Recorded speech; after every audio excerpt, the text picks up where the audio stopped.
नमस्कार बच्चों, कक्षा 9वीं हिंदी कोर्स है अपठित गद्यांश।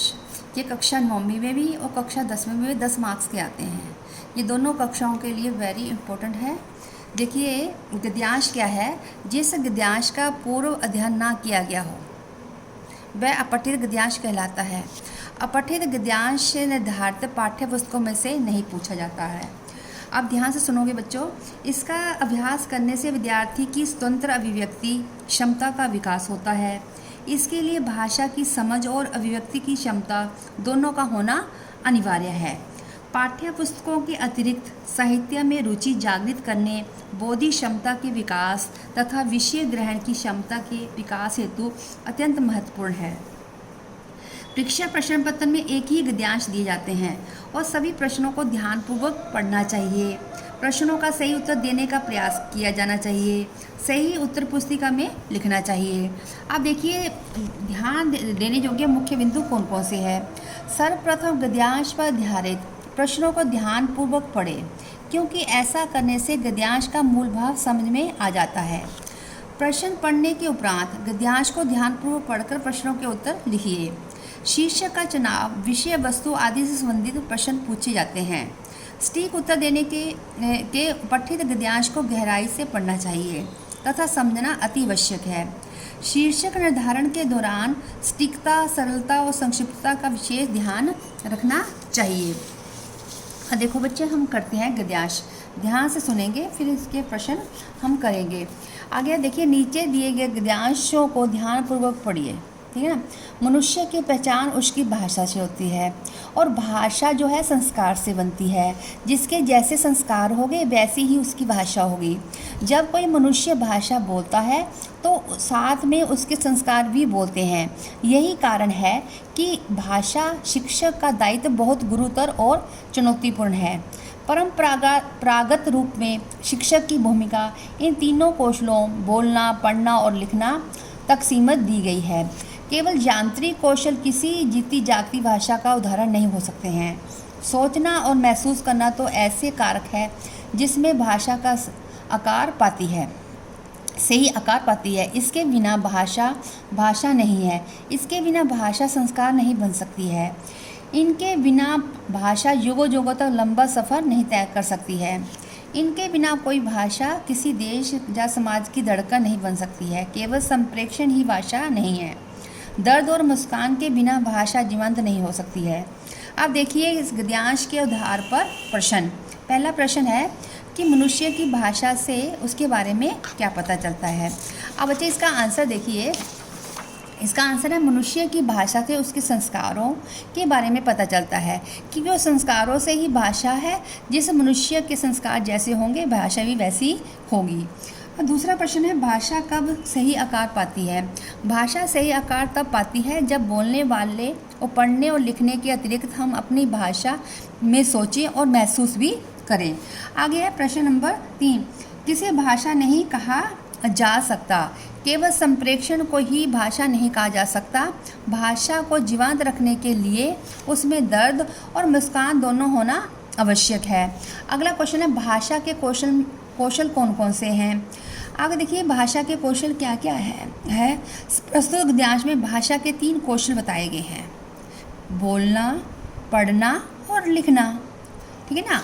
अब क्वेश्चन है, इस गद्यांश का उपयुक्त शीर्षक दीजिए।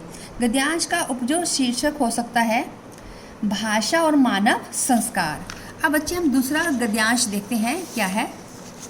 दूसरा गद्यांश है, देखो ध्यान से सुनेंगे सब बच्चे। आज मानव विज्ञान युग में श्वास ले रहा है। उसका दैनिक जीवन विज्ञान से प्रभावित है। उसने प्राकृतिक संसाधनों को सुख व समृद्धि के लिए प्रयुक्त करना सीख लिया है। उसने अपनी आवश्यकताओं की पूर्ति हेतु नित्य नए आविष्कार किए हैं। आज विश्व के कोने कोने में विज्ञान ने धूम मचा दी है। आविष्कारों ने मानव जीवन को बड़ा पूरा कर दिया है। लिखने के लिए सुंदर पेन से लेकर चिकने सफ़ेद कागज तक सभी वस्तुओं यंत्रों से ढलकर उसकी सेवा में प्रस्तुत हो जाता है। बटन दबाते ही कक्ष का गहन अंधकार विद्युत के प्रकाश से जगमगाने लगता है। विश्व में इसने व्यापार, चिकित्सा और यातायात सभी क्षेत्रों में अपना प्रभाव जमा रखा है। आज मानव बिना विज्ञान के जीवन निर्वाह करने की कल्पना भी नहीं कर सकता है।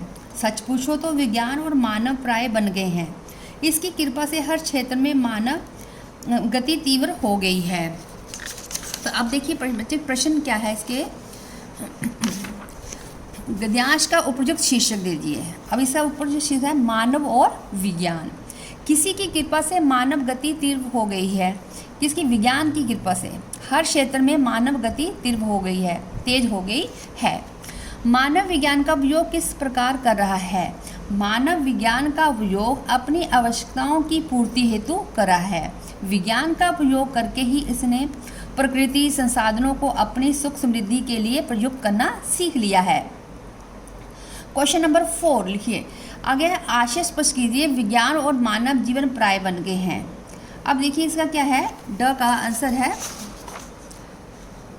विज्ञान और मानव एक दूसरे के प्राय बन गए हैं, अर्थात विज्ञान मानव मस्तिष्क की देन है। विज्ञान मानव की सभी आवश्यकताओं की पूर्ति कर रहा है।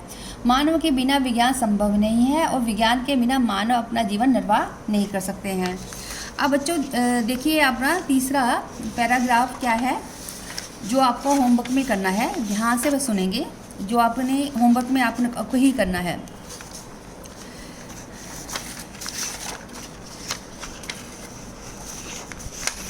देखिए तीसरा पैराग्राफ है, जिस विद्यार्थी ने समय की कीमत जान ली वह सफलता को अवश्य प्राप्त करता है।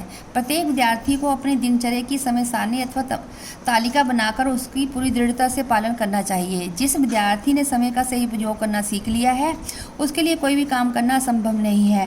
कुछ ऐसे भी हैं जो कोई काम पूरा ना होने पर भी समय की दुहाई देते हैं। वास्तव में सच्चाई इसके विपरीत है। अपनी अक्रम्यता और आलस को वे समय की कमी के बहाने छिपाते हैं। कुछ लोगों को आक्रम्यता रहकर निठल्ले समय बिताना अच्छा लगता है। ऐसे लोग केवल बातूनी होते हैं। दुनिया के सफलतम व्यक्तियों ने सदैव कार्य व्यस्तता में जीवन बिताया है। उनकी सफलता का रहस्य समय का सदुपयोग रहा है।